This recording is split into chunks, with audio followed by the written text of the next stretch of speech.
shot in 4K ultra high definition. Your number one source for local news. WRAL News. Coverage you can count on. And we have rain out there for us this morning. It will affect your morning commute. I'll show you where it is and the timeline for the rest of the day. Severe storm damage, a house fire possibly sparked by lightning, and storms bring down trees in the triangle. We have the WRAL storm tracker out on the roads this morning. We are still seeing some of that lingering rain out there. Just take a live look right in the middle of your screen. The conditions you can expect when you leave your house. And the American Pope, Pope Leo XIV, is about to lead his first Mass as Pope as we take a live look at the Vatican. What you can expect this weekend as he steps into this new role. Blooming tariffs. Trade wars are affecting flower shops in the U.S.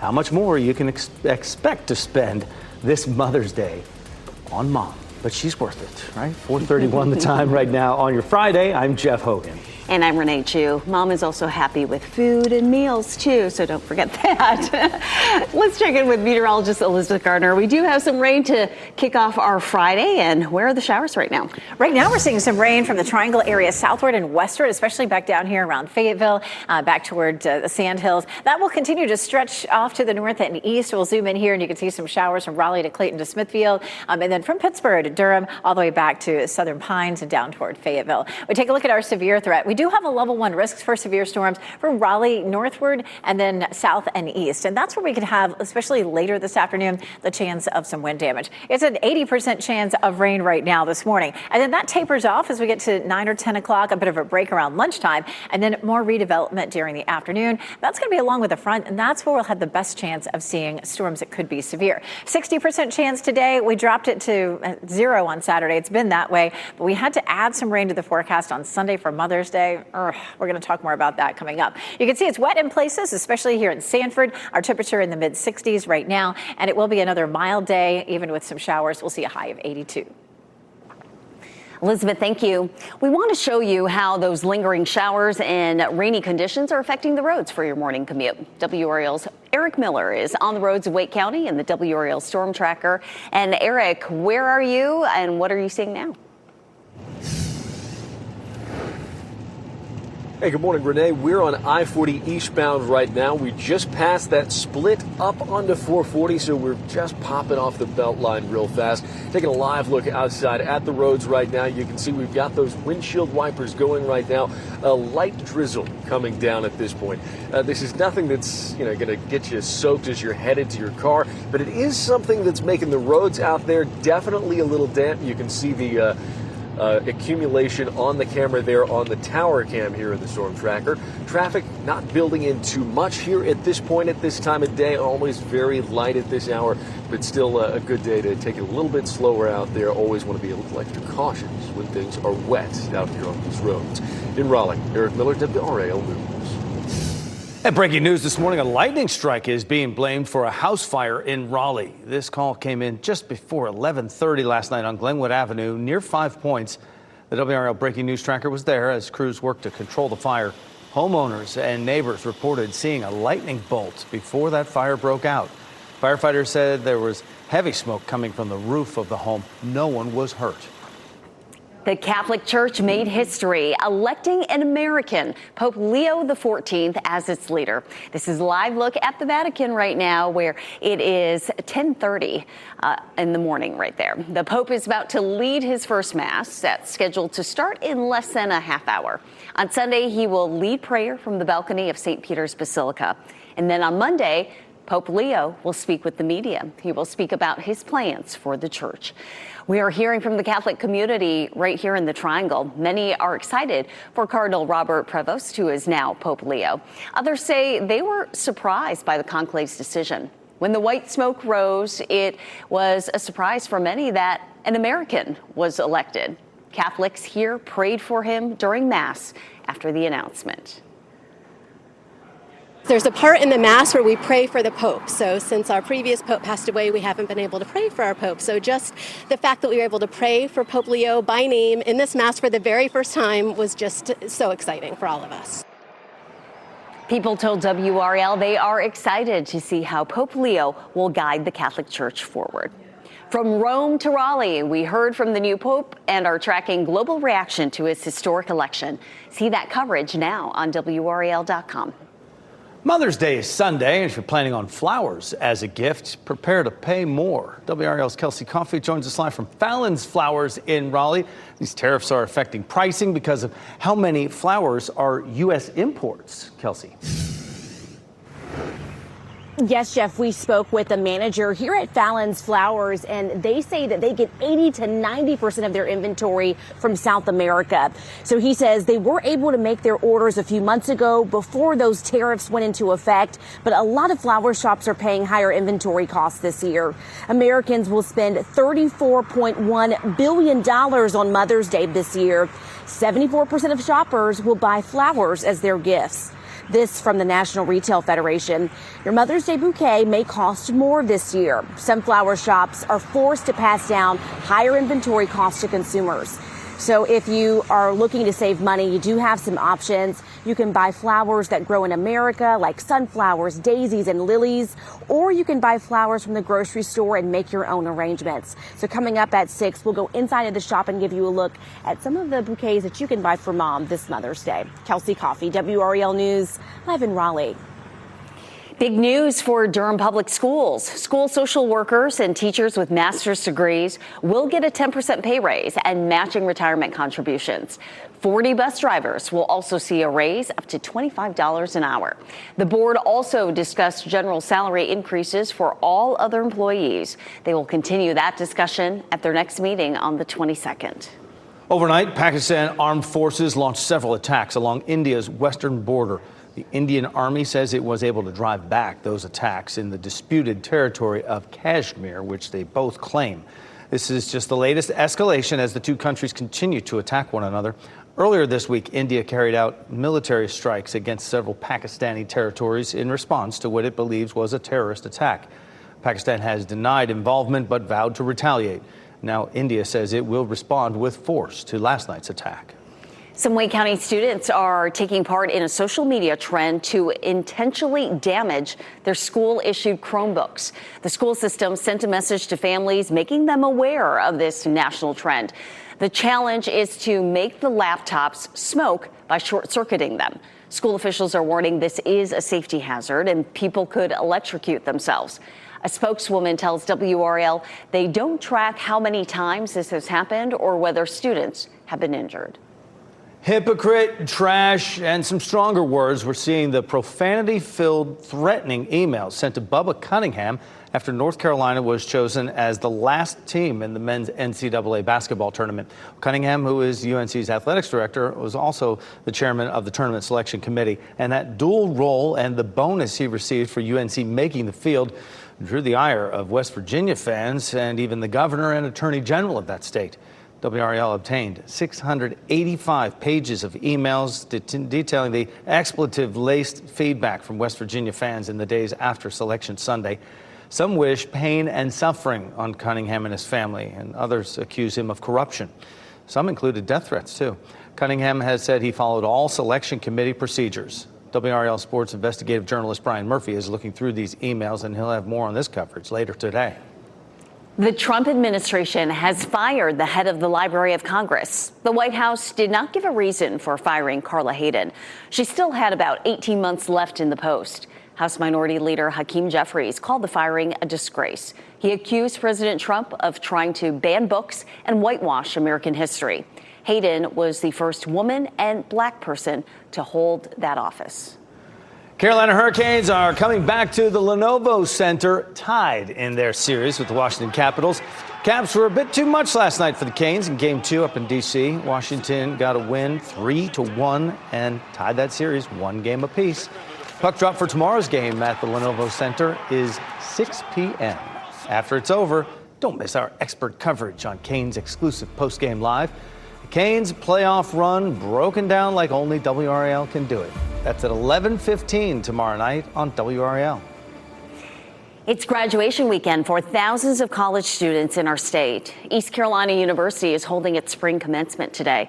It's at 10 at the Dowdy-Ficklin Stadium. More than 4,600 students will graduate this spring. North Carolina Central University is also holding its graduation ceremonies this weekend. There's a ceremony this afternoon at 2, and Durham Mayor Leonardo Williams will speak there. Tomorrow, there are 2 ceremonies, one at 9 a.m. and the other is at 2 p.m. And students at UNC will graduate tomorrow night at 7 o'clock. The ceremony is happening at Keenan Stadium. Soccer player, UNC alum Mia Hamm will deliver the commencement address. Travel frustration boils over at RDU. The heated exchange all caught on camera. How police got involved and what else we know about this heated encounter. A control system overhaul. The Trump administration wants to invest billions to transform the nation's air travel system. Why the upgrade is so sorely needed. And we're waking up to some lingering rain this morning. A live look in Chapel Hill right now. Meteorologist Elizabeth Gardner will time out today's forecast for us just ahead.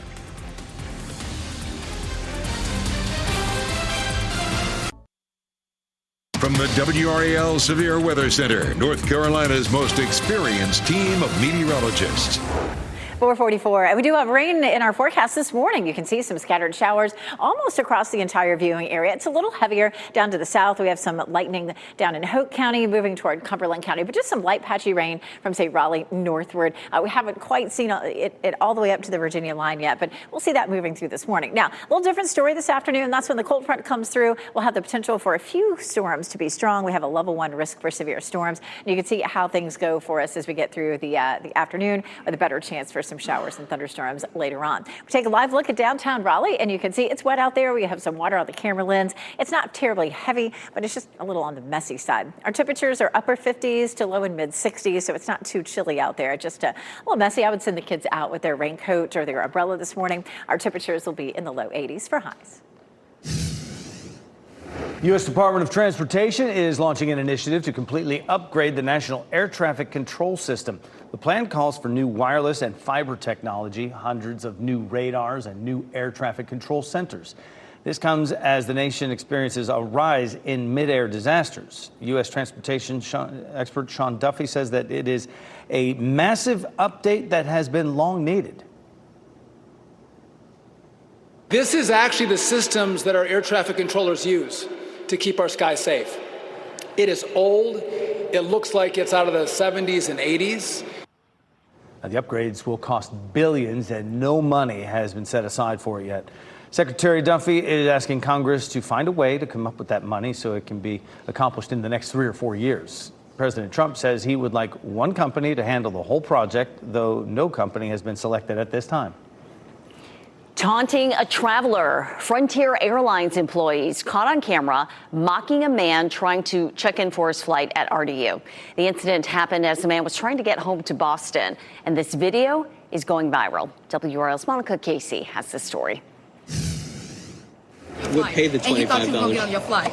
And you thought you were going to get on your flight. This viral video shows the moment 2 people working at Frontier Airlines' ticket desk refuse to check in a passenger. On my flight, and they're not letting me check in. And you're not getting on your flight. RDU police had to get involved, but the situation de-escalated after about 15 minutes. They didn't remain calm. He was frustrated. Gary Leff, the founder of travel site View from the Wing, spoke to that passenger about his experience.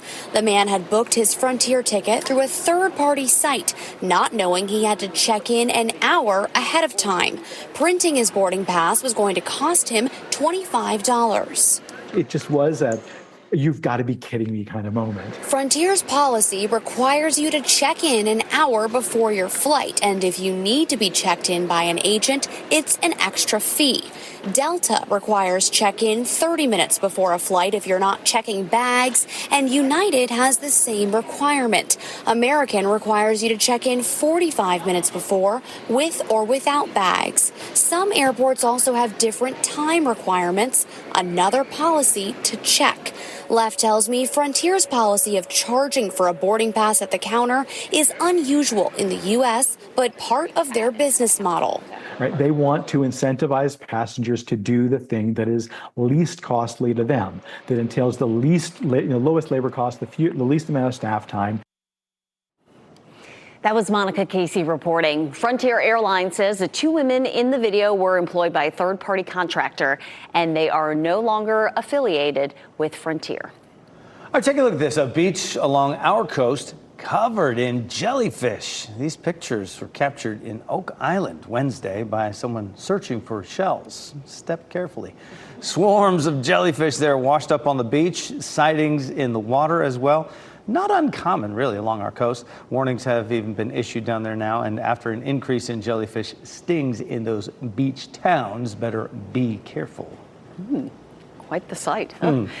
Drive carefully out there as well. Meteorologist Elizabeth Gardner is tracking some showers and rain moving across parts of the viewing area right now. Let's take a look at dual Doppler 5000 radar to start with. And we do have some significant rain, especially in our southern counties. It's fairly light around the triangle. It's reaching up toward the I-85 and I-95 corridors up near the Virginia line. But we're not looking at anything widespread there. But it's enough this morning around the triangle, at least for another hour to 2 hours, that it could have just some small impacts on the morning commute. It just feels messy out there. It's a little bit heavier down to the south, but again, here around the triangle, some light rain from Durham to Wake Forest to Zebulon, all the way down to Wilson's Mills, moving into Smithfield, Holly Springs, Fuquay Varina. We head down to the south. This is where it's a little heavier from, say, Southern Pines toward Hope Mills to the western part of Cumberland County. A little bit of lightning down there. Nothing severe for this morning, but we may end up with some pockets of some heavier rain.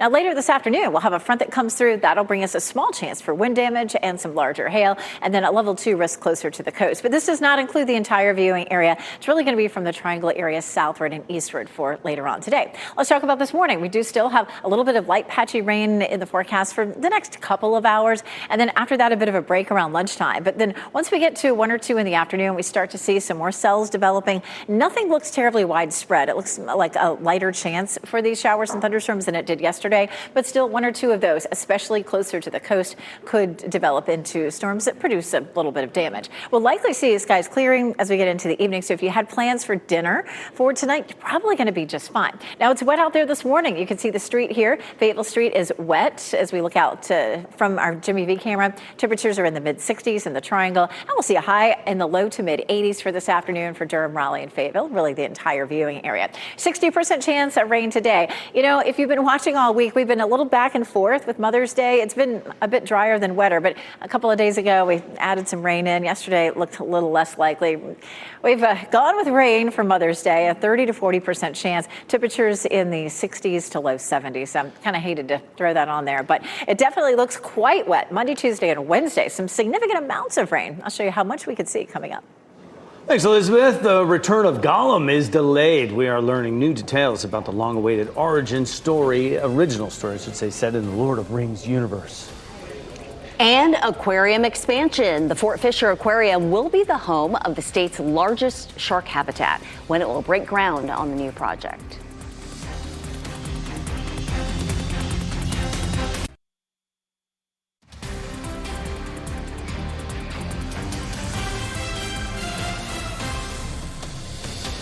Live look at Durham, you can see roads are shiny. It's a little wet out there. 454 right now. Pretty much everywhere you're traveling this morning, you got a chance of seeing a little bit of drizzle out there.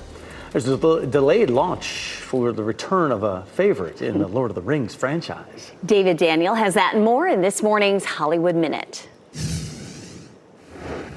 I've always believed that acting or directing or creating art in any way is a force for change. Gollum fans will need a bit more patience. Warner Brothers says The Lord of the Rings, The Hunt for Gollum, starring and directed by Andy Serkis, is now due out December 17th, 2027. The film was originally slated to debut in 2026.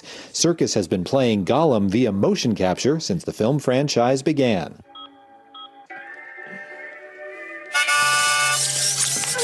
Everhand was the big winner at the 2025 Easter Seals Disability Film Challenge. The thriller about a farmer missing part of one arm and a mysterious machine won Best Film, and Shane Hillier won Best Director. 19-year-old filmmaker Dashiell Meyer was named Best Actor for Day 21. Anna Paquin won Best Awareness Campaign for Emergency Plan. Best Writer went to Steve Way and Danny Kurtzman for We'll Meet Again. And Lily Drummond won Best Editor for Hypothetically, The End. The awards were presented Thursday at a gala on the Sony Studios lot. This year's short film genre, thriller and suspense, drew 123 entries from around the world. In Hollywood, I'm David Daniel.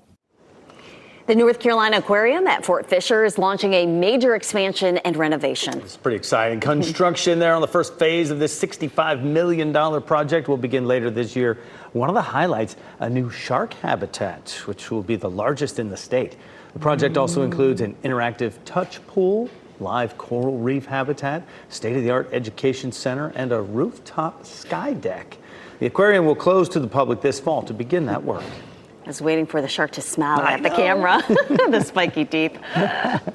History is made with an American Pope picked to lead the Catholic Church. We have local reaction to that announcement from the Vatican.